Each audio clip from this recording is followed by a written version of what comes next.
Hi friends! Natural star Nani నటించిన latest చిత్రం 'సరిపోదా శనివారం'. ఈ చిత్రం ఈ నెల 29న థియేటర్‌లో గ్రాండ్‌గా రిలీజ్ కాబోతుంది పాన్ ఇండియా స్థాయిలో. ఈ చిత్రానికి డైరెక్టర్ వచ్చేసి వివేక్ ఆత్రేయ. వివేక్ ఆత్రేయ, నాని వీరిద్దరి కాంబినేషన్‌లో ఇది రెండవ చిత్రం. ఈ చిత్రంలో ఎస్.జె. సూర్య విలన్ పాత్రలో నటిస్తున్నారు. డైరెక్ట్‌గా తెలుగు సినిమాలో విలన్‌గా నటించడం తనకి ఇది రెండవ సినిమా. మొదటి సినిమా వచ్చేసి మహేష్ బాబు సినిమా అయిన 'స్పైడర్' మూవీలో విలన్‌గా నటించారు. ఇప్పుడు డైరెక్ట్‌గా ఇది తెలుగులో రెండవ సినిమా అన్నమాట విలన్‌గా నటించడం.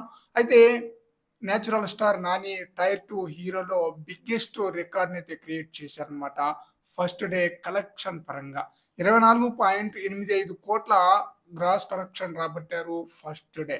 ఆ రికార్డు ఇప్పటివరకు అలాగే కొనసాగుతూనే ఉందన్నమాట.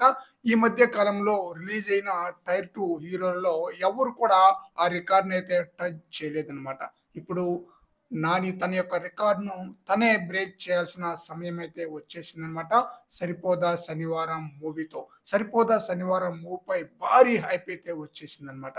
ట్రైలర్ చాలా బ్రహ్మాండంగా ఆకట్టుకుంది. క్లాస్, మాస్‌తో నాని యొక్క నటన ఆడియన్స్‌కి బాగా ఆకట్టుకోవడంతో మంచి హైప్ అయితే పెరిగిపోయిందన్నమాట. 'Dasara' movie first day collection వచ్చేసి 24.85 కోట్ల గ్రాస్ కలెక్షన్ రాబట్టగా, ఆ రికార్డును 'సరిపోదా శనివారం' బ్రేక్ చేసే అవకాశం అయితే ఫుల్‌గా ఉంది. ఎందుకంటే మంచి హైప్ అయితే ఉంది ఈ చిత్రంపై. మరి చూడాలి నాని తన యొక్క రికార్డ్‌ను తనే బ్రేక్ చేస్తాడా? లేదా? అనేది. ఫ్రెండ్స్, ఈ వీడియోపై మీ యొక్క అభిప్రాయాన్ని కామెంట్ సెక్షన్‌లో తెలియజేయండి ఫ్రెండ్స్.